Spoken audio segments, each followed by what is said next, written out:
Encantada de estar en esta oportunidad, brindando esta interesante charla sobre un tema que me imagino que es tan relevante para los abogados como para los arquitectos y los ingenieros.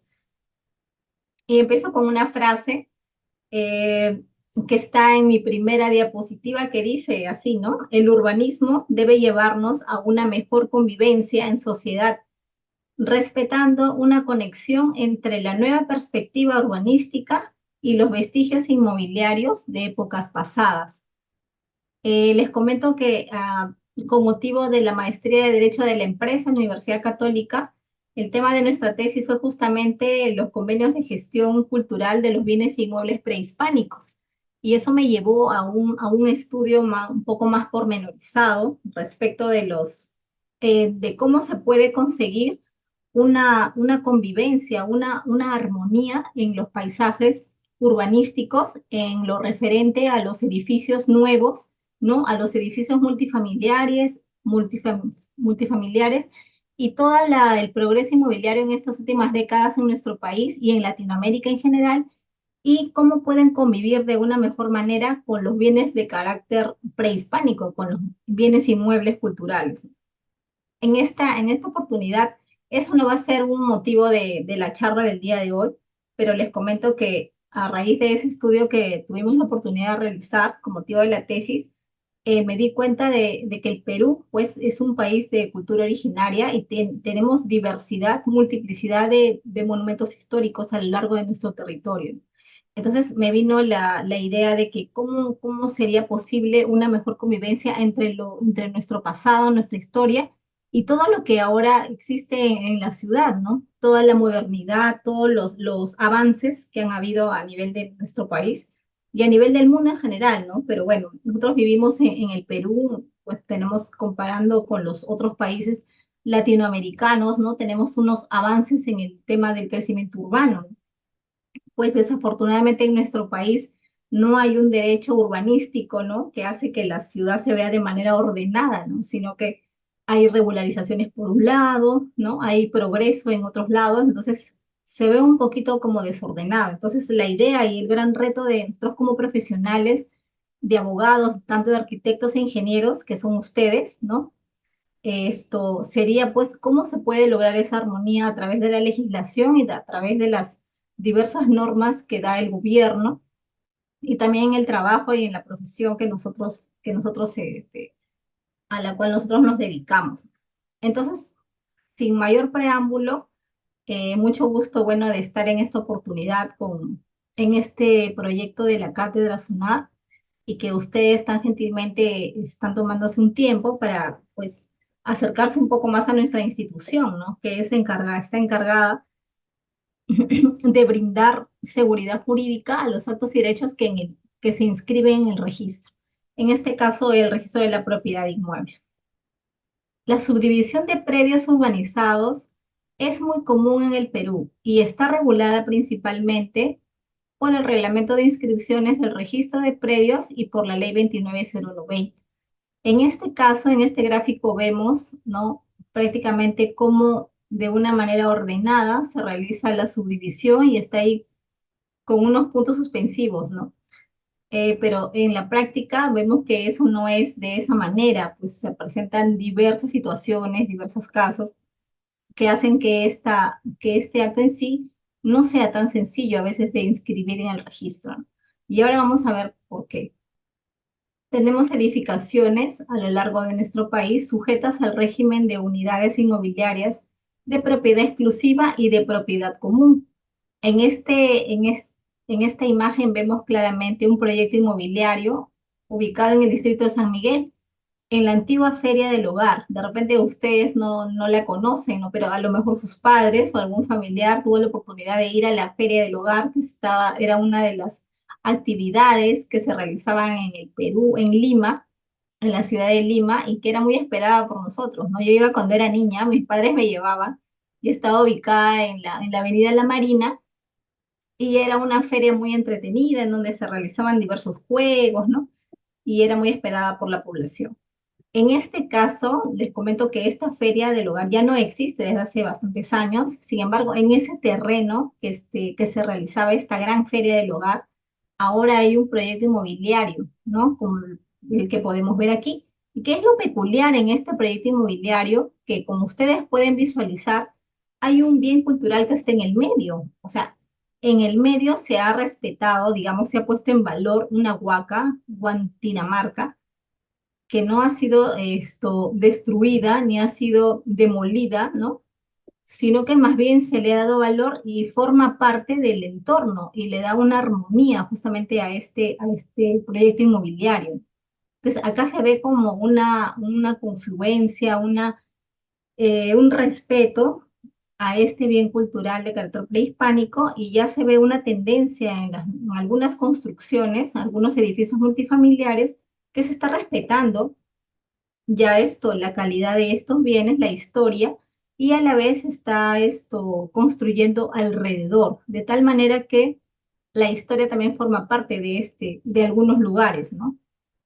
Antiguamente les comento que esto no ocurría, que no estaba regulado en nuestro país en el comienzo del siglo XX, digamos por los 1920, 1930, con el crecimiento, con la expansión urbana, muchas huacas fueron demolidas, ¿no? Esos bienes culturales inmuebles fueron demolidos por el tema del crecimiento urbano. Y fueron los privados, ¿no? Los particulares quienes se encargaron de proteger, y muchas veces en convenios con las municipalidades o con los gobiernos locales de aquellas épocas, se lograron restaurar en algunos casos y proteger. Por ejemplo, la Huaca Pullana, ¿no? Que está ubicada en el distrito de Miraflores, a cargo de la arqueóloga Isabel Flores, ¿no? Entonces, así como ese caso, han habido algunas huacas, algunos bienes prehispánicos que han sido respetados a lo largo de los años, pero no todos, ¿no? Por ejemplo, tenemos entendido, al momento que realicé mi investigación, que en donde se ubica ahorita Salud, el Hospital Rebagliati, todo ese terreno también estaba constituido por una huaca enorme. Pero bueno, en este caso se optó por la demolición de este bien cultural y ahí se construyó un hospital, que es el Hospital Rebagliati, ¿no? Que está ubicado en el distrito de Jesús María. Y así como ese caso, hay muchos casos que en Lima y alrededor del país han sido materia de demolición.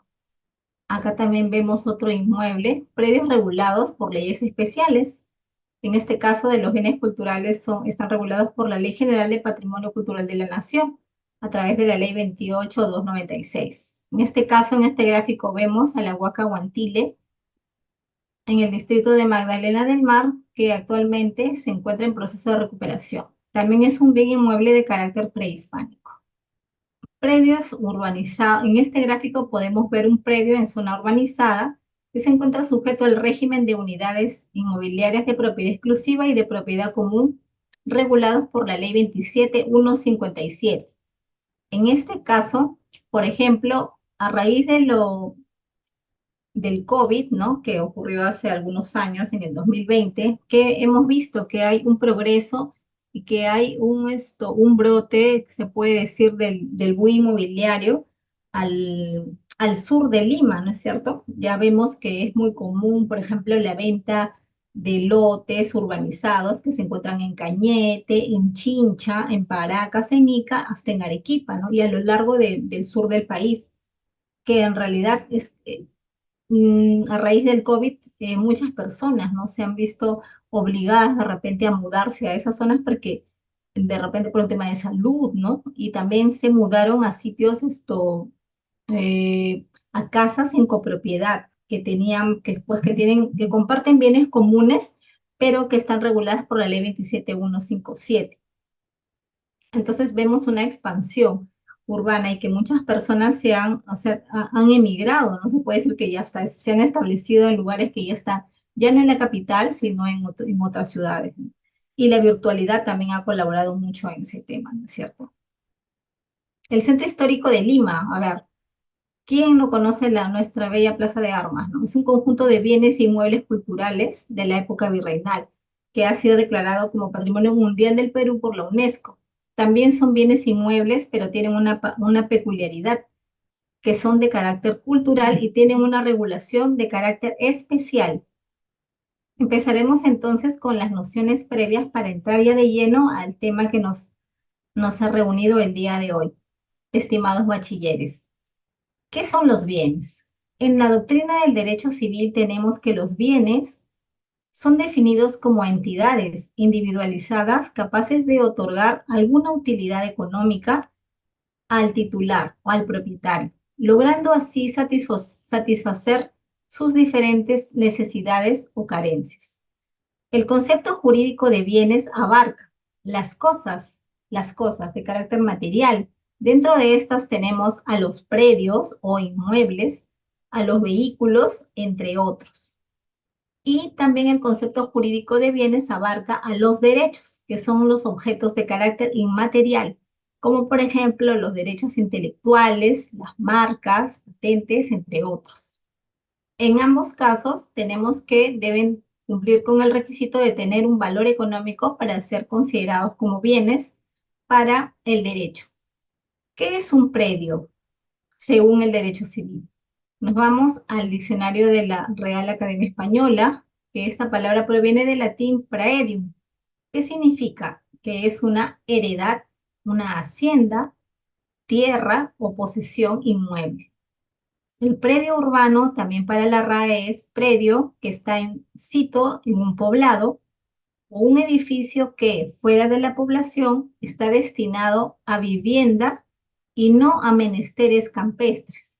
Ya podemos ver en esta definición de la lengua española que hace una distinción entre lo que es un predio urbano y, digamos, un predio agrícola, ¿no? Un predio que está ubicado en el campo, ya que señala que es un edificio que fuera de población se destina a una vivienda. O sea, acá ya le estamos dando un matiz de que un predio urbano lo equipara con una vivienda y no a menesteres campestres.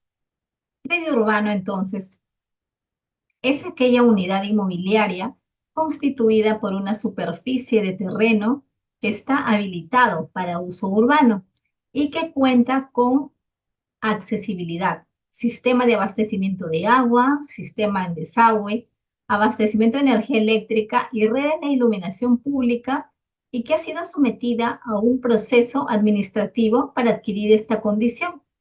Puede o no contar con vistas y veredas, según la definición del Reglamento Nacional de Edificaciones.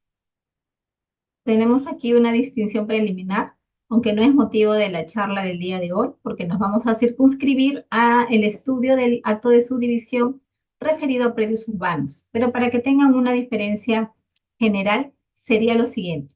Los predios urbanos son aquellos predios que están ubicados en zona urbana o de expansión urbana, a diferencia de los predios rústicos, que son aquellos que no han sido clasificados y o habilitados para la vida urbana. Dentro de los predios rústicos tenemos a los predios eriazos o a los predios rurales, y estos también tienen una normativa especial. ¿Qué establece nuestro ordenamiento civil en cuanto a los predios urbanos? Vamos a ir de los conceptos generales para luego ya ir a la parte específica de lo que es la independización de predios. Empezamos entonces. El artículo 885 del inciso 1 del Código Civil señala que son inmuebles, en el inciso 1, el suelo, el subsuelo y el sobresuelo, a los cuales les atribuye por igual la calidad de bienes inmuebles. A decir de Max Arias Schreiber, destacado abogado jurista peruano, el sobresuelo no puede ser infinito, según se señala en el artículo 955 del Código Civil. A tenor del artículo 954 y 955 de esta norma, ¿qué dice? La propiedad del predio se va a extender al suelo y al sobresuelo comprendidos dentro de los planos verticales del perímetro superficial y hasta donde sea útil al propietario el ejercicio de este derecho. Esto significa que el legislador en el año 84, a través de la adaptación del Código Civil, ya ha establecido parámetros para determinar que la propiedad predial se va a extender dentro de los planos verticales del perímetro superficial y hasta donde le sea útil al propietario el ejercicio de su derecho. El suelo y el sobresuelo, entonces, señores, tal como expresa este autor, Max Schreber, en su libro Exégesis del Código Civil Peruano, estos dos están arraigados a la tierra misma, es decir, el suelo y el subsuelo están arraigados a la tierra misma, mientras que el sobresuelo es una prolongación del suelo. Esto es bien importante porque en la constitución política de nuestro país también señala, le da un tratamiento diferenciado a los, por ejemplo, ¿qué pasaría si una persona encuentra pues yacimientos, ¿no? Arqueológicos, un bien cultural, o de repente encuentra pues minerales, o eso de acá, según la constitución política, son bienes de dominio público. Se tendría que dar información a las entidades competentes y ya tendrían una regulación distinta. Entonces, vamos a ver ya el registro de predios y la subdivisión de predios urbanos. ¿Cuál es el marco normativo del registro de predios? El registro de predios, la ley de creación del Sistema Nacional de los Registros Públicos, que ustedes seguramente ya han tenido oportunidad de conocer en las primeras charlas de esta cátedra, sería la ley 26366, en donde se hace un estudio, ¿no? Una regulación de cuáles son las finalidades del registro, la cual la principal es publicitar actos y derechos y brindar seguridad jurídica a los actos de relevancia jurídico-registral que han logrado su inscripción registral, ¿no? A través de un procedimiento denominado calificación registral. Y también nos señala una serie de principios, ¿no? Y de garantías que tienen los registros públicos, como por ejemplo el tema de la intangibilidad de los asientos registrales, que significa que una vez que esté inscrito, un asiento registral tiene protección legal y que no va a poder dejar de tener validez hasta que sea por sentencia judicial firme o por otro acto jurídico que lo cambie, ¿no es cierto? Entonces los asientos gozan de legitimidad registral. En esta ley 26.366 también se hace una explicación, se hace un recuento de cuáles son los registros que forman parte del sistema. Y entre ellos está señalado el registro de la propiedad inmueble. Dentro del registro de la propiedad inmueble se encuentra regulado el registro de predios, ¿no? Que es motivo de esta charla. Nosotros vamos a ver ahora uno de los actos que son actos inscribibles en el registro de predios. Otra norma que regula el registro de predios es el texto único ordenado del Reglamento General de los Registros Públicos, que fue dado por resolución del año 2012 a través de la resolución SUNAR 126. En este texto único ordenado, como ustedes ya deben, me imagino que ya deben haber tenido a la mano, ¿no? Y ya se han familiarizado. ¿Qué es lo que contiene el texto único ordenado? Bueno, las disposiciones generales de cuál es el procedimiento de calificación registral y que cada vez que una persona quiera lograr acogida registral de un acto importante, como su compraventa, por ejemplo, o su contrato de arrendamiento, o su hipoteca, o su fábrica o subdivisión, va a tener que presentar una serie de documentos públicos a través del libro diario.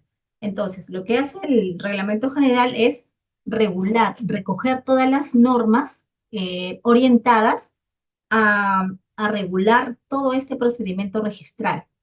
Y y los principios registrales que son tan importantes, que sostienen y que son las directrices que sostienen el trabajo de los registradores y funcionarios públicos en el registro. Uno de los principios más importantes que sostiene nuestro sistema registral peruano justamente es el principio de prioridad, ¿no? Que significa el primero en el derecho, primero en el tiempo es primero en el derecho. ¿Qué significa? Que la persona que presentó en primer lugar un título es la que va a tener protección en relación a todos los demás actos que se vayan presentando con posterioridad respecto de una partida. Y seguidamente tenemos el reglamento de inscripciones del registro de predios, aprobado en el año 2013 y que justamente contiene todos los principios y todos los actos relativos en que son materia de inscripción en el registro de predios. Vamos a ir con las definiciones preliminares para ir ya de lleno al tema de la subdivisión. ¿Qué es la partida registral? Según el artículo 6 del Reglamento General de los Registros Públicos, La partida registral es la unidad de registro conformada por los asientos de inscripción organizados sobre la base de la determinación de un bien o de una persona susceptible de inscripción y de manera excepcional en función de otro elemento previsto en disposiciones especiales. En el caso de predios, podríamos decir que la partida registral se va a asignar una partida registral por cada inmueble que tenga inscripción en el registro a través de la inmatriculación. Es decir, el primer acto que va a dar lugar a la creación de una partida registral, que en la actualidad es automatizada, es la inmatriculación o primera de dominio, que va a dar lugar, digamos, que va a dar lugar a un nacimiento de una partida registral. ¿Cuál es el principio más importante del registro de predios? El fundamento, el sustento en el registro de predios es el principio de folio registral. ¿Qué es el principio de folio registral? Está definido en el artículo 4 del Reglamento de Inscripciones del Registro de Predios. Esto significa lo siguiente: el registro de predios se encuentra integrado por todas aquellas partidas registrales provenientes de los registros que le dan origen, así como por los asientos que en él se extiendan, organizados mediante un sistema automático de procesamiento de datos. Por cada predio se va a abrir una partida registral, lo que equivale a una partida de nacimiento, ¿no es cierto?, en la cual se van a extender todas las inscripciones relativas a este, ordenadas por rubros. Por cada acto o derecho se extenderá un asiento registral independiente. Tenemos entonces que en la partida registral existen diversos rubros. Por ejemplo, tenemos el rubro A, el rubro B. En el rubro A se va a colocar los antecedentes del predio. Si no tiene antecedente, esa parte se va a dejar en blanco.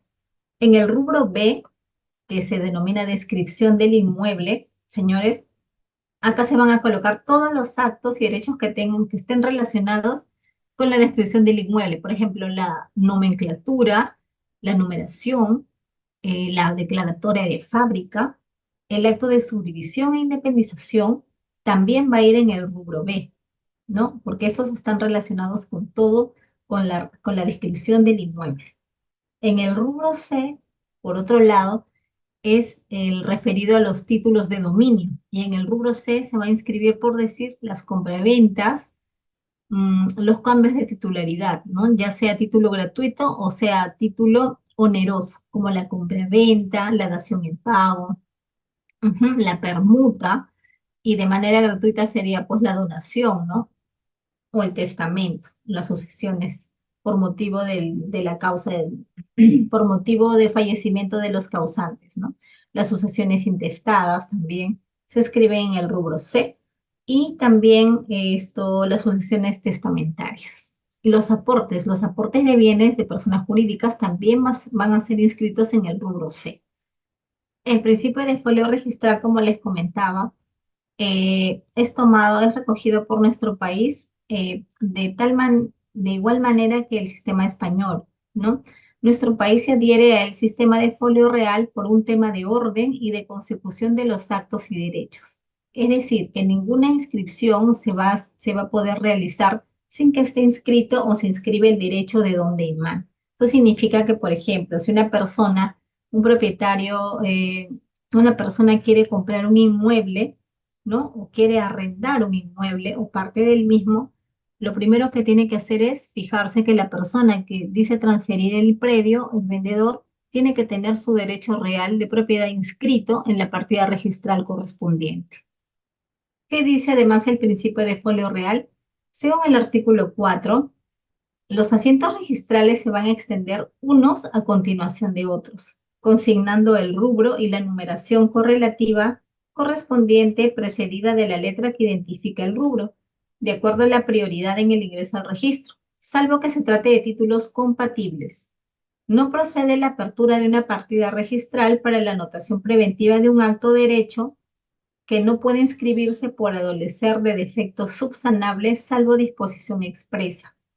¿Qué es la subdivisión de predios urbanos? Según el diccionario de la Real Academia de la Lengua Española, La acción de subdividir es dividir una parte resultante de una división anterior. La subdivisión está regulada principalmente por el Reglamento de Inscripciones del Registro de Predios y el Reglamento Nacional de Edificaciones y la Ley 29090. Según establecido, siempre ha habido una polémica a nivel registral en cuanto si la subdivisión de por sí o la independización, si es lo mismo si en realidad uno es consecuencia de otro, o si uno es género y el otro es la especie. Entonces, estas dudas han sido zanjadas con los pronunciamientos del Tribunal Registral, como por ejemplo en la resolución expedida en el año 2021 por el Tribunal Registral, en la cual señala que la subdivisión es un acto administrativo extrarregistral, es decir, la subdivisión de por sí no es el acto inscribible, sino que es un acto administrativo que se realiza fuera del registro, ¿no? Antes de que se presente al registro. Lo que en realidad se inscribe en el registro, señores, es la independización. La subdivisión es un procedimiento administrativo que se lleva a cabo ante la entidad municipal correspondiente. Entonces, eso ya ha sido aclarado a nivel jurisprudencial. Aquí vemos un ejemplo, ¿no? Que un predio determinado, en este caso, sería subdividido en sublote 1A, una vez que se siguen los procedimientos respectivos ante el municipio correspondiente, se va a dividir en tres, por ejemplo, ¿no? Sublote 1A, sublote 1B y 1C, y cada uno de ellos aparentemente tienen el mismo perímetro, ¿no es cierto? Pero también podría ser que cada uno de ellos también tenga un área diferente. O sea, no es necesario, no es un requisito de que cada uno de los sublotes tengan la misma área o el mismo perímetro, ¿no? Pueden ser áreas diferenciadas. ¿Qué es la subdivisión de predios urbanos? Según establecido la resolución 1454-2021 de la SUNAR, emitida por el Tribunal Registral de Lima, por la Sala de Lima, que señala que la subdivisión es un acto que se produce en la esfera extrarregistral, es decir, antes de presentarse al registro, mediante la aprobación por la municipalidad respectiva del fraccionamiento del mismo, o como se ha señalado previamente, de facto, mediante la construcción de edificaciones independientes en un mismo predio matriz, edificaciones susceptibles de incorporarse al registro mediante la regularización de fábrica en vías de regularización. Es decir, que conforme señala el Tribunal Registral, la subdivisión está referida no solamente a predios, a lotes de terreno que estén sin construir, sino que también en algunos casos van a conllevar una construcción o no tener construcción, o de repente una parte del lote va a tener una construcción y la otra no. También, ante la existencia de edificaciones independientes con declaratoria de fábrica autorizada por los órganos competentes, o cuando no existiendo esta, se proceda conforme a alguno de los procedimientos de saneamiento de titulación a que se refiere la Ley 27157 y su reglamento. Por otro lado, conforme señala esta misma resolución 1454 del año 2021, la independización es un acto eminentemente registral. Aquí ya vemos que está zanjando la diferencia clara entre lo que es una subdivisión y lo que es independización. ¿Qué es la independización, señores? Consiste en aperturar una partida registral nueva para cada unidad inmobiliaria que resulte de una desmembración de un terreno determinado.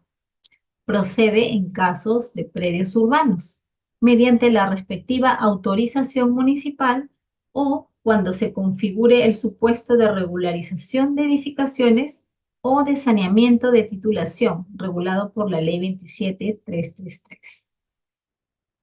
Entonces, ¿qué podemos ver de estas definiciones, de esta distinción que ha realizado el Tribunal Registral?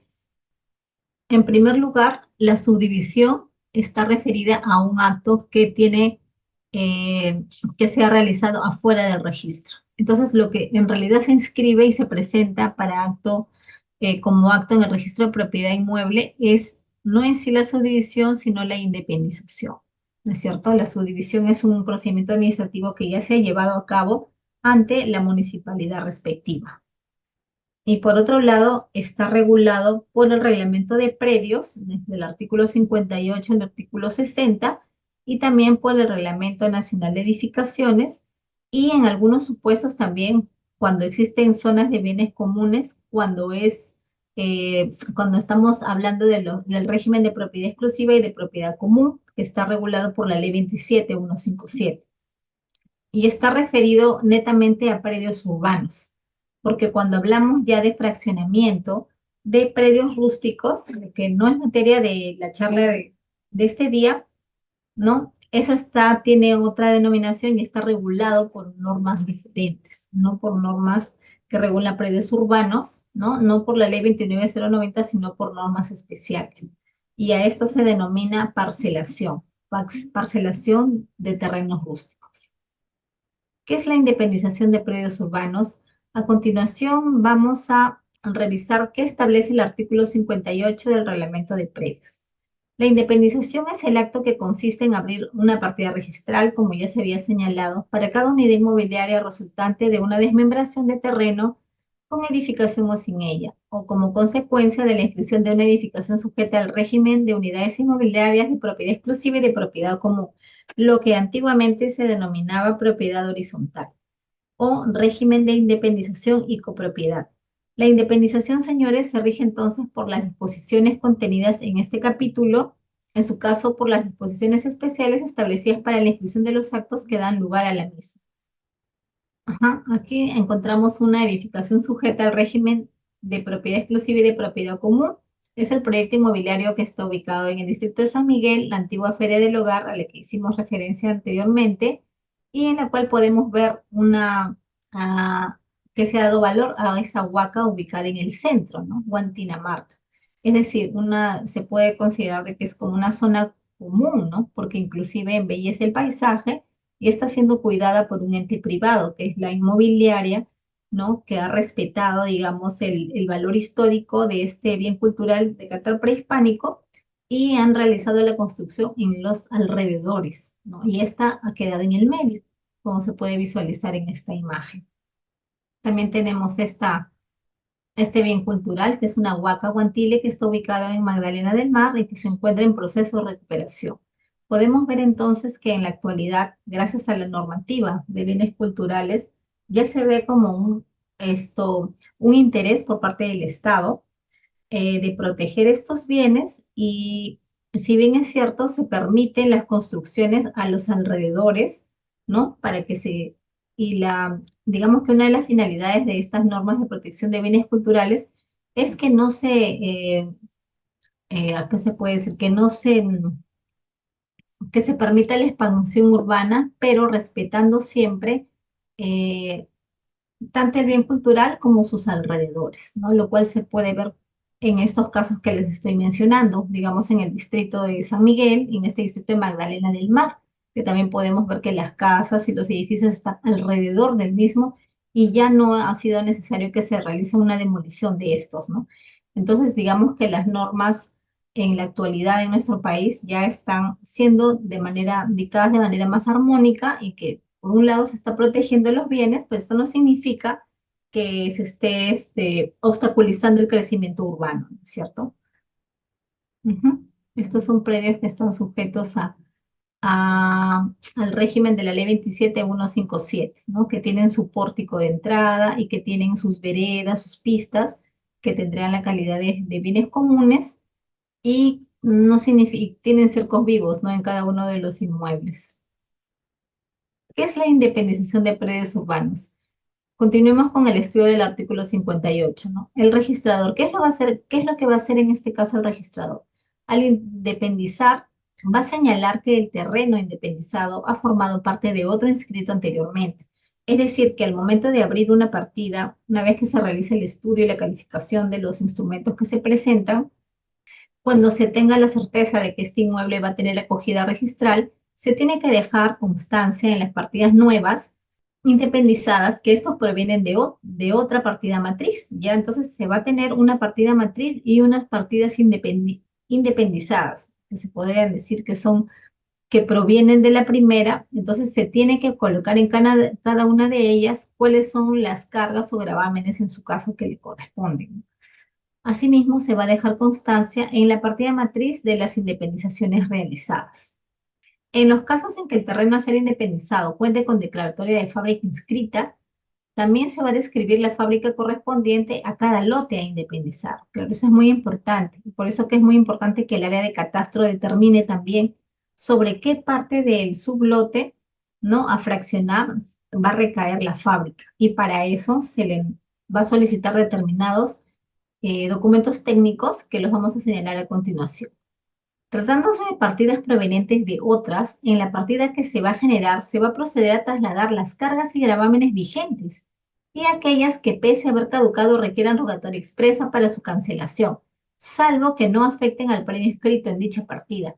Eso es bien importante porque puede ser que en la partida matriz no haya una demanda, digamos, referida a uno de los sublotes. Entonces, no es necesario que esa demanda o ese embargo que está referido a uno de los sublotes tenga que recaer sobre los demás, porque ahí estaríamos incurriendo en un error, ¿no es cierto? Error imputable al registro. Entonces, el registrador, al momento que realice la independización de cada unidad, va a tener que hacer un estudio pormenorizado de todos los gravámenes y todas las cargas que figuran en el rubro D de la matriz, y al momento de trasladar no se va a tener que trasladar a todas las partidas necesariamente, ¿no? Digamos que se han independizado 10 sublotes. No se va a trasladar a todas, sino en la medida que el embargo no distinga o no haga claro, no haga una distinción o no recaiga sobre uno de los sublotes. Si es de manera general sobre la matriz, en ese caso sí se va a tener que trasladar a cada una de ellas, ¿no es cierto? ¿Cuáles son los requisitos para independizar predios urbanos? Se encuentra establecido, señores, en el artículo 59. Requisitos de la independización.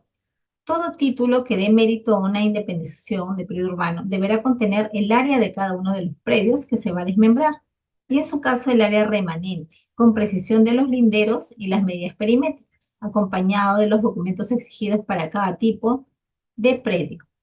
Cuando, como consecuencia de la independización solicitada, se genera un área remanente en la que existan porciones que no guarden continuidad, se va a entender que la rogación comprende también la independización de cada una de dichas porciones. Siempre, señores, que el derecho de propiedad de las áreas remanentes también corresponde al mismo propietario y no existe restricción para su independización. Entonces, vemos la intervención de la oficina de catastro. Cuando el área de catastro, debido a la ausencia de datos técnicos suficientes en los antecedentes registrales, señale que se encuentra imposibilitado de determinar en forma indubitable si el área cuya independización se solicita se encuentra comprendida dentro de algunos de los independizados anteriormente realizados o si aún se encuentra dentro de la matriz, ella no va a impedir la inscripción de la independización solicitada, siempre que el título contenga los requisitos señalados en el primer párrafo del artículo 59. En tal caso, el registrador independizará el área solicitada de la matriz sin necesidad de requerir plano del área remanente, siempre que la independización efectuada no exceda el área de la partida matriz de la cual se independiza. Digamos que eso es una excepción, ¿no es cierto?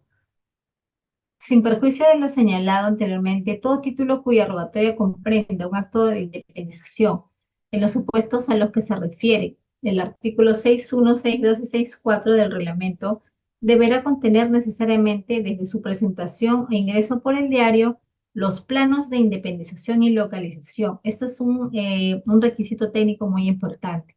¿Por qué? Los planos forman parte del título material. Los planos de independización van a tener que ser presentados desde el inicio, y los mismos van a tener que estar visados por funcionario competente o de ser el supuesto firmado por verificador inscrito en el índice de verificadores del registro de predios. ¿Qué va a pasar si es que no se presentan los planos desde el inicio? En el caso de independización de predios urbanos, el registrador va a proceder a la tacha sustantiva del título.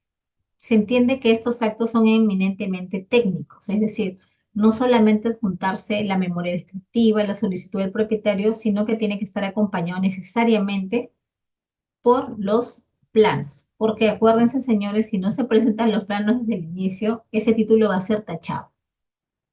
Ahora sí, vamos a ver el título material. Entiéndase por título material todos aquellos documentos públicos que dan mérito a una inscripción registral.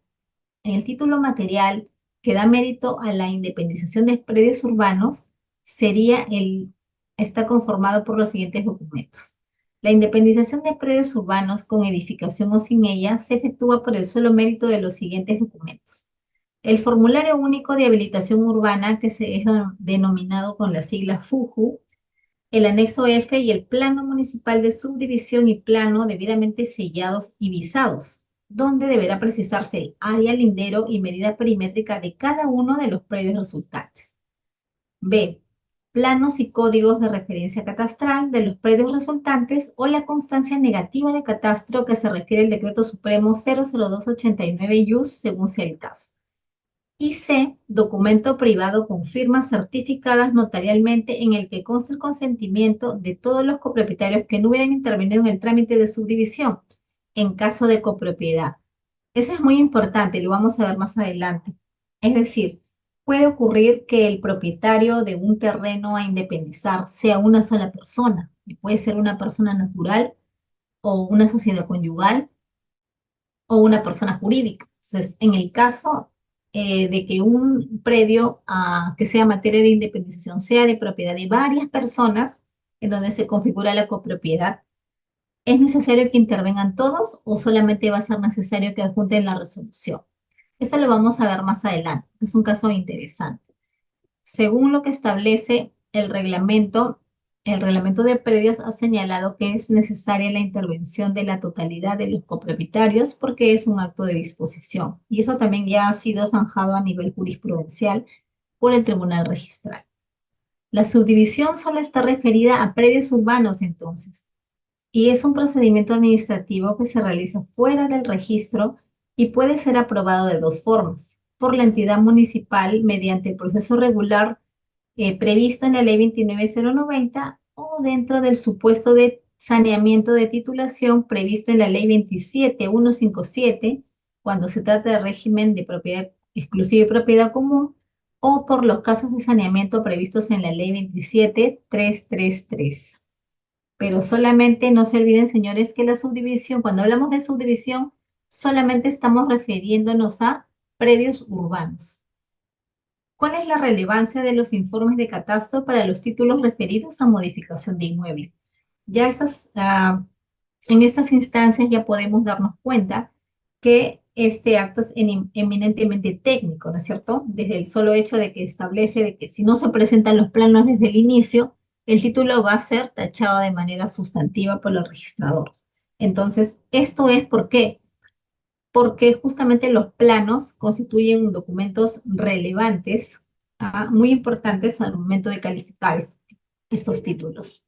Según el artículo 11 del Reglamento de Predios, nos habla justamente de los informes, de la importancia de los informes de catastro de la SUNAR en el caso de actos referidos a modificación de área, como en el presente caso.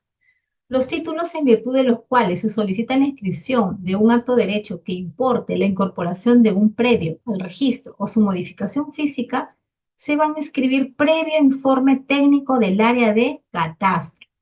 La SUNAR podrá determinar los casos de modificación física que no requieran dicho informe, en atención a la capacidad operativa de las áreas de catastro.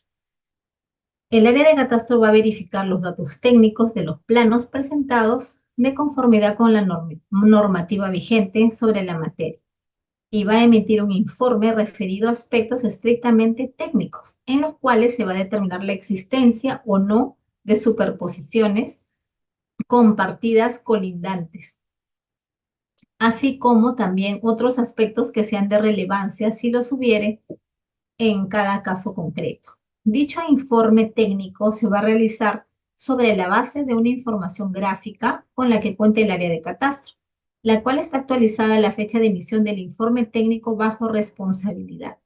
Eso es muy importante, señores. Por ejemplo, cuando esto es materia de estudio, subdivisiones o independizaciones de predios urbanos, los registradores van a elevar el expediente al área de catastro, el cual va a analizar va a ser una comparación gráfica con lo que consta en el registro, ¿no? En el área de catastro, con los documentos que nos están adjuntando los usuarios con motivo de la independización. Entonces, en este caso, el registrador público va a tener que elevar todo ese expediente al área de catastro para que ellos hagan un estudio. Y si en el caso que ellos encuentren superposiciones, ¿no? O algún dato esencial que de repente no aparece en la partida, digamos, eso va a ser objeto de observación, pero solamente, ojo, están referidos al aspecto técnico del expediente, ¿no? Y no a la parte jurídica. Pero lo que les quería comentar es que este informe del área de catastro es un informe que es obligatorio, que es vinculante para nosotros. Nosotros al momento de calificar este tipo de actos vamos a tener que calificar la parte jurídica en cuanto a la intervención de los propietarios, ¿no?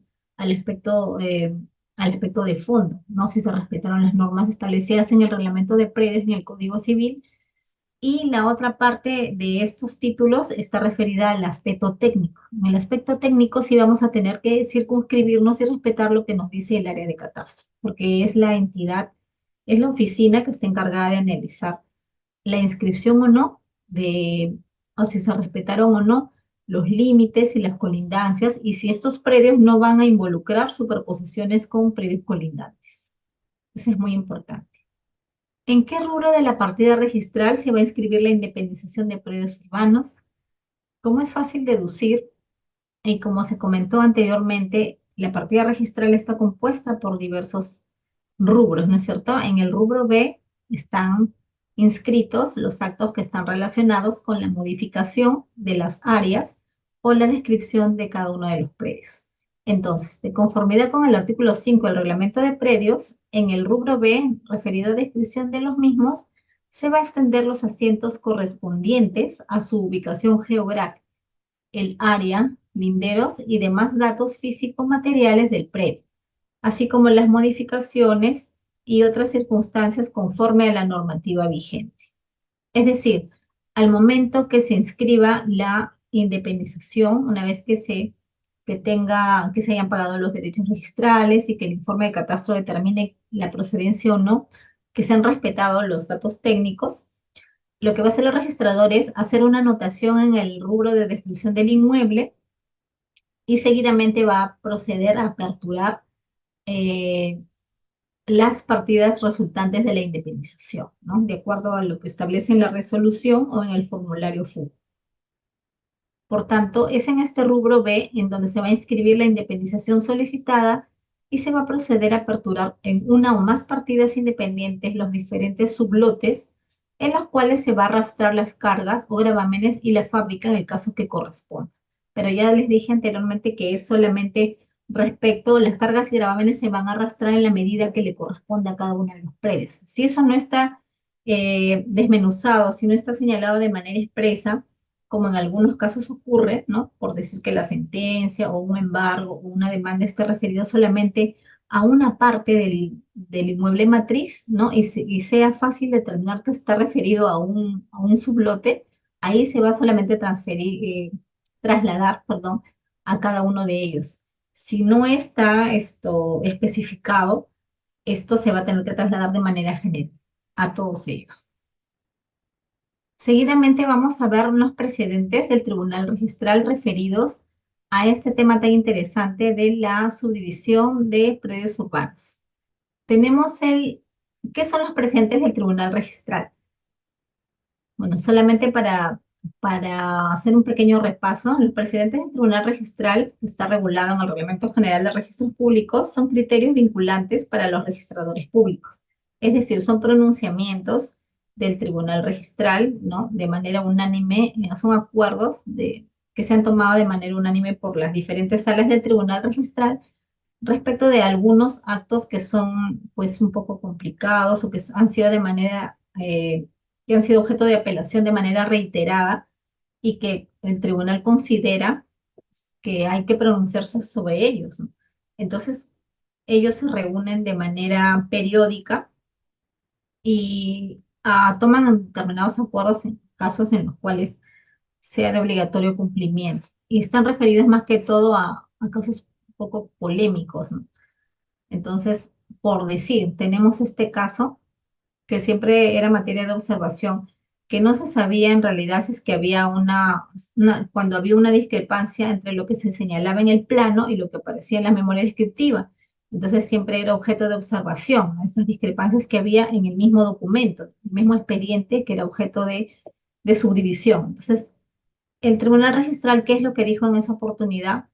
En el año 2016, a través del Pleno 141, que en caso de discrepancia entre los datos de la memoria descriptiva y el plano de independización de unidades sujetas a alguno de los regímenes de la Ley 27.157, va a prevalecer los que aparecen en el plano, debiendo extender el asiento de inscripción conforme a los mismos.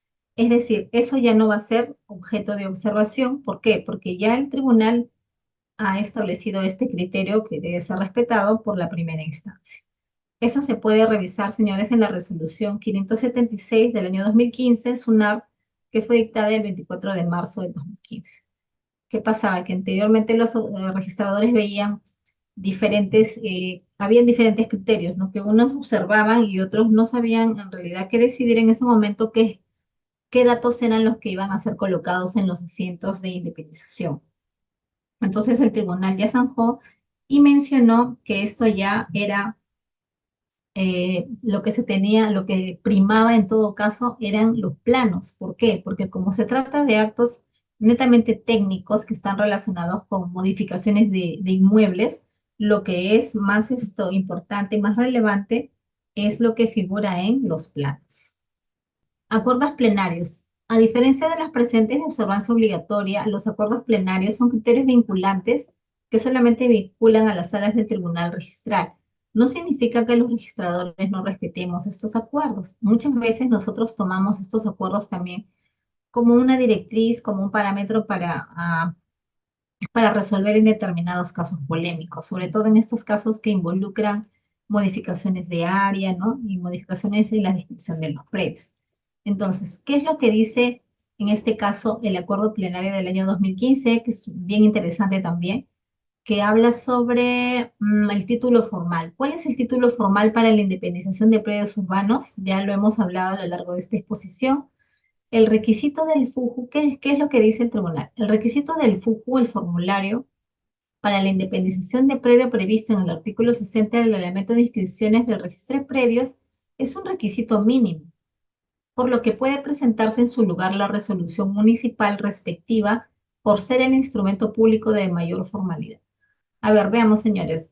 En realidad sabemos que la regla general, por virtud del principio de titulación auténtica, previsto en el 2010 del Código Civil, que nos dice que las inscripciones se realizan en mérito a instrumentos públicos, salvo disposición en contrario. En este caso, esto se ha establecido en el reglamento de predios que las inscripciones de la subdivisión se realizan en base al FUCU, que es el formulario que presenta el propietario, ¿no es cierto? Y en el formulario se hace una descripción de la resolución municipal que autoriza la subdivisión en diversos lotes. Sin embargo, ¿qué pasaba? La duda que tenía el registrador en este caso era si era suficiente con el FUJU, es decir, si era obligatorio que presente el formulario registral o si solo bastaba presentar la resolución o la copia certificada de la resolución municipal. ¿Qué es lo que dijo en el acuerdo plenario del tribunal? El tribunal consideró que ya no era necesario presentar el FUJU si en cambio el usuario presentaba la resolución municipal. ¿Por qué? Porque la resolución municipal justamente es el título, es el instrumento público idóneo, ¿no? Ya que ha sido emitido por un funcionario en ejercicio de sus funciones, un funcionario municipal, y a través de esta resolución es un título suficiente y ya en ese caso determinó que ya no era necesario presentar el formulario registral. Entonces ya es un tema zanjado y realmente ya los registradores ya no exigen la presentación del FUCU porque el tribunal ha considerado o ya se ha pronunciado que la resolución municipal cumple con el requisito de titulación auténtica previsto en el 2010. Vamos a ver el tema que les mencioné a la mitad de mi exposición en cuanto a qué naturaleza jurídica tiene la independización, ¿no es cierto? La independización entonces es el acto registral que tiene la acogida en el registro y no así la subdivisión, que es el procedimiento administrativo que se realizó antes ante la entidad municipal. Entonces, señores, acá surge una duda, ¿no? ¿La independización es un acto de disposición o es un acto de administración? ¿Qué piensan ustedes? Acá dice. De conformidad con el 971 del Código Civil, es importante saber la naturaleza de este acto de independización. ¿Por qué? Va a ser importante para exigir o no la intervención de la totalidad de los copropietarios cuando un inmueble está sujeto, es propiedad de, no de un propietario, sino de varios propietarios, ¿no?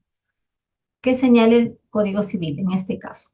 Según el 971 señala que las decisiones sobre un bien sujeto a copropiedad se van a adoptar por, uno, unanimidad cuando se trate de actos de disposición, de gravar o arrendar el bien o darlo en comodato o introducir modificaciones en el mismo. O se van a tomar por mayoría absoluta, es decir, no por la totalidad de copropietarios para los actos de administración ordinaria. Entonces, realmente, en este caso, el mismo Código Civil nos da la respuesta, porque ahí señala que para los casos en los cuales un inmueble sea propiedad de varias personas y se configure lo que es la copropiedad, va a ser necesaria la unanimidad, es decir, va a ser necesaria la intervención de la totalidad de propietarios porque se está introduciendo modificaciones en los mismos, ¿no es cierto? La independización ya hemos visto que va a traer como consecuencia una modificación sustancial en la descripción del inmueble matriz. ¿Por qué? Porque ya no va a figurar, digamos, como 1000 metros cuadrados, sino que ya va a figurar, ya ese de 1000 metros cuadrados se va a convertir en 10 predios pequeños, de sublotes o en 5 sublotes, ¿no es cierto? Entonces, como es un acto que va a involucrar una modificación sustancial en el predio, a considerar el Código Civil que sí es un acto, va a ser necesaria la intervención de la totalidad de propietarios. Por lo tanto, la respuesta a si la independización es un acto de disposición, consideramos que sí es un acto de disposición y por lo tanto, cuando se presenten estos títulos va a ser necesario que la solicitud sea suscrita por la totalidad de propietarios. Tenemos también otro acuerdo plenario que sería el 149 del año 2016, que está referido justamente a los predios sujetos a copropiedad. ¿Qué dice? Para la independización de predios sujetos a copropiedad, se requiere el consentimiento de la totalidad de propietarios de conformidad con el artículo 971, inciso 1 del Código Civil, justamente lo que hemos analizado hace unos momentos, ¿no es cierto? Para el Tribunal Registral, entonces, la independización es un acto de disposición, por cuanto para efectuarlo va a solicitar la intervención de la totalidad de copropietarios del predio. ¿Qué sería, por ejemplo, que no, si fueran, por ejemplo, 100, hay casos sencillos en los cuales son dos o tres copropietarios, ¿no? Personas naturales. Sin embargo, si hablamos ya de un caso en el cual sean, digamos, no 10 sino pues 20 30 40 como en algunos casos, en algunos terrenos de mayor extensión, ¿no? Se ha presentado. En estos casos sería lo más conveniente, pues, suscribir o otorgar un poder a una de esas personas, inscribirlo en el registro de mandatos o poderes, y a través de esto voy a poder inscribir una sola persona, suscribir el documento, la solicitud en nombre de los demás, ¿no? Y no va a ser necesario que intervengan la totalidad de 50 o 60 propietarios, ¿no? Es un problema más que todo por un tema de facilidad, ¿no? Este de acá es un caso muy interesante. Es un acuerdo plenario, acuerdo 219 del año 2019, que fue dictado con respecto a que involucra uno de los principios matrices del registro, que es el principio de prioridad. ¿Qué es lo que dice acá? El título pendiente que contiene una anotación de demanda no va a impedir la inscripción de título posterior de transferencia de parte del predio y la consecuente independización, en cuyo caso, debiendo en caso de extenderse finalmente la anotación de demanda en la partida matriz, trasladarse al predio independizado en caso de corresponder. ¿Cómo es este caso? Pongámonos en el supuesto de que una persona o, o varios propietarios presentan una solicitud al registro referida a su división de su inmueble matriz. Pero ¿qué pasa? Que cuando presentan al registro, se dan con la sorpresa de que hay un título ya pendiente, que está referido a una anotación de demanda, que es una resolución judicial. Y ese título está siendo todavía calificado, es decir, todavía no hay pronunciamiento, ¿no? Entonces la duda es qué hace el registrador que tiene a su cargo el acto de independización. ¿Lo va a poder inscribir o no lo va a poder inscribir? En todo caso, ¿cuál sería el sustento? ¿Qué es lo que ha dicho el tribunal? Que el título pendiente que contenga la anotación de demanda no va a impedir la inscripción del título posterior. O sea, él ya se pronunció, el tribunal ha dicho expresamente de que el título anterior no va a ser incompatible con el posterior referido a independización. ¿Por qué?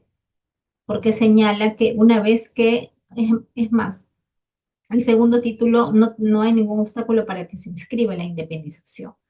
Porque a través de la anotación de demanda, señores, acá hay un sustento, ¿no? A través de la anotación de demanda no se va a cambiar de titularidad. O sea, el mismo propietario que consta en la partida, ¿no? Que son los que están solicitando la independización, no va a cambiar de titularidad. Sería incompatible si se tratara de una compraventa, de un acto de disposición. En este caso es el cumplimiento de una resolución judicial que solamente va, eh, en virtud de la cual va a haber una afectación al inmueble, ¿no? Entonces, el acto posterior referido a la independización no va a encontrar un obstáculo en la anotación de demanda. Y es más, nos dice que se puede inscribir, no hay ningún obstáculo para que se inscriba el segundo, y lo que va a pasar es que si el primero se llega a inscribir una vez, o sea, con posterioridad, lo que va a tener que hacer el registrador del primer título referido a demanda, lo va a tener que trasladar a cada una de las partidas independizadas. Así es. Y el fundamento sería de que no hay acá un cambio de titularidad y por lo tanto no hay obstáculo y no son incompatibles. Este es un título parecido, asociación al título anterior. Al inscribirse el título posterior de transferencia de parte del predio y su consecuente independización, cuando exista título pendiente en la partida matriz que contenga anotación de demanda, el registrador que efectúe la independización deberá asociar el título pendiente de demanda a la nueva partida generada, a fin de que en caso de extenderse finalmente esta demanda, se anota igualmente en el predio independizado en caso de correspondencia. Es un caso muy parecido al anterior y el fundamento sería, en este caso, el mismo, de que no hay una incompatibilidad de actos por la sencilla razón de que en la anotación de demanda no se está cambiando de titularidad. Ajá, la siguiente está relacionado con los casos en los cuales les mencioné la importancia de presentar los planos técnicos autorizados por el profesional competente en los casos de subdivisión de predios urbanos. ¿Qué decía el qué decía el reglamento, perdón, reglamento de registros públicos? Que en estos casos es un requisito sine qua non presentar estos planos desde el inicio de la presentación del título por el libro diario, porque de no presentarse se va a proceder no a observar, señores, el título, sino hay que tener cuidado acá, se va a proceder a la tacha sustantiva del título. Y eso sería. Muchas gracias. Ahora vamos a resolver el casito. Si que tienen alguna consulta, algún comentario, pueden levantar la mano. ¿Quién quiere dar sus respuestas? ¿Quién quiere hacer algún comentario? Yo tengo una consulta, ingeniero. Sí, le escucho. Eh, no es ¿Cuál con es su respecto a los nombre? casos, no es con respecto a los casos prácticos, sino yo antes estaba haciendo prácticas en una municipalidad y ¿Así? había un Ok. caso de un lote que solo tenía una vía de acceso nada más, que es la parte, el giro principal, mejor dicho, y está rodeado de varios predios. Y este lote le querían subdividir, de las cuales nos daba un pasaje de 1 metro, creo, y el resto colindaba con los lotes, pues no, o sea, solo un lote nomás tenía la salida principal y el resto tenía que colindar con el pasaje. Donde el problema era cuando se fueron a registrarlo, o sea, hicieron la resolución y todo el acto, y fueron a registrarlo y siempre observaban por el mencionado pasaje que no tenía un documento notarial de, de uso de funciones, algo así, del pasaje, algo así, que necesitaba siempre sonarnos. ¿Qué podemos hacer en este caso para que no nos pida sonar ese requisito? No sé si me A dejo ver, entender. ¿cuál es su nombre? Carlos Alberto. Carlos Alberto, mucho gusto, buenas tardes. Ante todo, bueno, tu consulta es en el tema de qué ocurre cuando un predio matriz quiere sobre el cual se quiere realizar una subdivisión, ¿verdad? Ujú. Y es un predio en el cual había fábrica, no había fábrica, era solamente un terreno, Sí, había fábrica. había fábrica y entonces no podían inscribir. ¿Y qué es lo que, en qué sentido se había pronunciado la municipalidad? No, o sea, los propietarios solicitaron la subdivisión y las cuales se hicieron en 4 lotes, de las cuales el primer lote sí tenía salida a la calle principal y los otros 3 estaban dentro del lote, o sea, tenía que hacer un pasaje para que puedan salir a la calle principal. No sé si me Mm, dejo entender. sí, Sino sí, que sí. ese pasaje era el problema para registros públicos, porque o sea, no tenía un servicio, un nombre específico que tiene que tener ese pasaje para que puedan registrarlo. Y nos daban una opción que era uno que le hagan mediante mediante notaría, o que le cambien el nombre de pasaje a otro pasaje sin servidumbre, algo así creo que era. Ah, sí, ya dentro de la charla que hemos tenido hoy día, yo les he comentado de que los predios urbanos, de que la subdivisión está referida a predios urbanos que tengan, que sean lotes de terreno o en todo caso que también tengan construcción, o sea que puede ser mixto, ¿no? Con construcción, con fábrica o sin fábrica o solamente terrenos vacíos, digamos, sobre los cuales todavía no se ha edificado nada. En el presente caso, lo que yo veo es que era, a nivel municipal, me menciona usted, que solamente tenía una entrada, ¿no? Y que los otros, para que puedan salir, tenían que, o sea, solamente tenían un pasaje común. Claro. Entonces, en ese caso, por ejemplo, tenía que estar regulado por la ley 27157, ¿no? Porque tenía ya cuando se configura la existencia de un bien común, que en este caso es el pasaje, ya, o sea, los demás ya no van a tener independencia, me dejo entender, o sea, no van a tener, ya no sería propiamente una subdivisión, la subdivisión se caracteriza por cada uno de ellos, bueno, digamos, es un estilo, ¿no? Puede ser que cada sublote tenga su salida, pero Ujú. también puede ser el caso que usted menciona, que tengan para salir un pasaje común. Entonces, en este caso ya tendrá que estar regulado por la ley 27157. ¿No es cierto? O sea, porque ya en la ley 27157 te regulan los casos en los cuales hay elementos de propiedad exclusiva y elementos de propiedad común, como en este caso. Entonces, es un procedimiento diferente y ya no tendrías que regularlo simplemente por la ley, los requisitos del artículo 58 o 59, sino ya tendrás que revisarte la ley 27157, ¿no? Que es un poquito más, o sea, te dice más pasos, que tienes que tener más requisitos para poder registrar esto. O sea, no es imposible, pero es un poquito más engorroso, el trámite es más largo, ¿no? Te piden, ya cuando hay un elemento en común, ya es una ley, es un régimen de propiedad exclusiva y propiedad común. Eso seguramente le estarían pidiendo, que establezcan eso. Y Ah, eso ya. se puede hacer por escritura pública o por formulario registral. Ujú. Está bien, gracias. Esa era mi duda.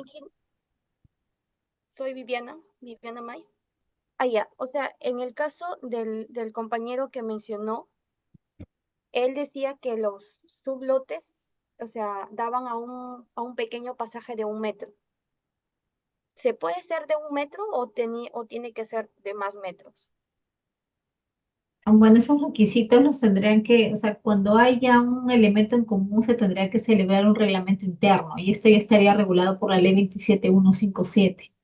Ah, Ujú. ya, ese ya es otro reglamento. Ah, ya. Sí, exactamente, ya no está regulado. En el caso de la exposición de hoy día hemos hablado prácticamente de lo que son lotes que no tienen elementos en común. Cuando ya hay elementos en común ya está regulado por la ley de propiedad horizontal, que actualmente se llama ley 27157 de propiedad exclusiva y propiedad común.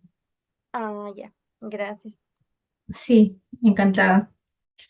Doctora, disculpe, en la exposición usted venía diciendo de que la subdivisión se tenía que dar en terrenos urbanos y en expansión urbana.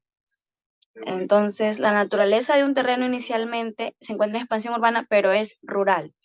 Al momento de que se presenta la subdivisión, entre comillas, puede decirse, porque ya de por sí está casi dentro del área urbana, pierde la naturaleza o el carácter de ser rural y directamente pasa a ser urbano, ¿O hay que hacer algo previo para que ese terreno cambie de denominación? Ah, ok, buena pregunta. Esto sí. En este caso, en la exposición de hoy día hemos hablado de lo que es este acto jurídico, este acto inscribible, está referido solamente a predios urbanos. ¿Qué es un predio urbano? Dijimos que está regulado en el Reglamento Nacional de Edificaciones. Es un predio que cuenta con todos los servicios de accesibilidad, agua, alcantarillado, energía eléctrica. Entonces, eso pasa por un proceso que se denomina de habilitación urbana.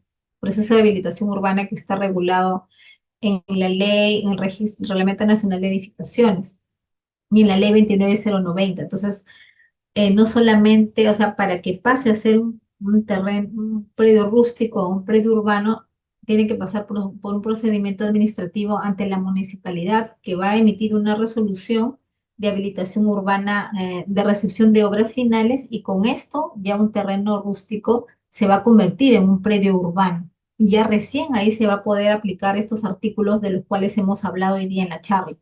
Claro, los predios rústicos, mencioné solamente de manera general, están regulados por una norma especial, de la cual no hemos hablado el día de hoy. Hoy día solamente hemos hablado de urbano. Y usted me pregunta cómo se convierte un rústico en urbano, pues tiene que pasar por un procedimiento de habilitación urbana. Y eso lo hace ante la municipalidad. Ujú. Tiene O dos sea, etapas. tendríamos que tener como una autorización municipal para que ese predio cambie de denominación, porque dentro del FU de subdivisión de predios urbanos existen dos ítems, ¿no? Uno que dice subdivisión con obras, subdivisión sin obras. Entonces, Exacto. cuando había leído la norma, con obras indicaba o hacía referencia a una subdivisión que todavía le faltaba habilitar los servicios, por decirlo así, básicos, ¿no? Y las vías correspondientes. O sea, si yo obtengo el permiso municipal y todavía no concluyo, o sea, es mi predio, se convierte directamente en urbano, pero no tengo todavía esa accesibilidad y los servicios básicos, tendría que marcar dentro de mi FUJU, que es un predio todavía con obras. No es que esto, para que un terreno rústico sea urbano, tiene que pasar por un procedimiento de habilitación urbana. Y ya cuando tienes el procedimiento de habilitación urbana, o sea, tiene que estar registrado como predio urbano. Si es rústico, tiene una normativa muy diferente, de la cual no hemos hablado el día de hoy. Hoy hemos hablado solo todo lo que es urbano. Y para eso necesita una autorización municipal, o sea, tiene que seguir un procedimiento. Y el procedimiento de habilitación urbana tiene dos etapas, uno de estudios preliminares y la etapa final, que es la recepción de obras finales. Ujú. Buenas tardes, doctora Yupanqui. Eh, Sí, dígame, buenas tardes. no es Ya Santos casi noche. Sí, quería hacer una consultita al respecto. En la independización hay que presentar un reglamento interno. Mi pregunta es, ¿quién decide las áreas comunes? ¿El verificador, los copropietarios o el registrador? Ah, buena pregunta. Ya, claro. Lo que pasa es que sí, como hemos mencionado, la subdivisión de predios urbanos está referida a lotes que no tengan fábrica o a lotes que tengan fábrica. También está referido a los casos de saneamiento, de titulación regulados por la ley 27333 y también está referido a los casos que tienen elementos comunes, como en el que usted menciona. Este reglamento interno digamos que es una normativa que va a regular un edificio, digamos un edificio multifamiliar que está sometido al régimen de propiedad exclusiva y propiedad común, ¿no es cierto? Entonces, ese reglamento interno lo tienen que elaborar los mismos propietarios, o sea, todos aquellos que forman parte de los diversos inmuebles, de este inmueble matriz, todos ellos tienen que celebrar el reglamento interno, no el registrador, sino ellos. Se reúnen y hacen un documento denominado reglamento interno en el cual se van a establecer cuáles son los deberes, derechos de cada uno de los propietarios, de cada una de las unidades de propiedad exclusiva, y también en este reglamento interno se va a determinar cuáles son los bienes de dominio común, ¿no? Como los pasajes, los ductos de ventilación,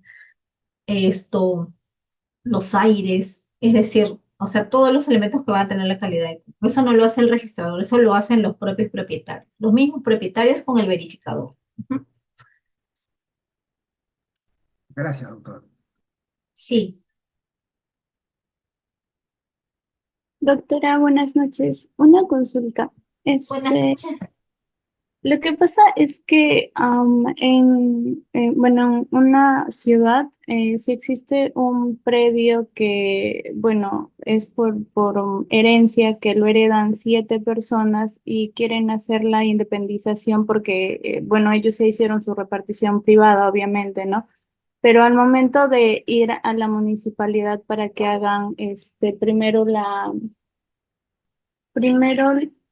primero la subdivisión y pero los predios individuales ya tienen menos de 6 metros lineales que mide el frente del predio.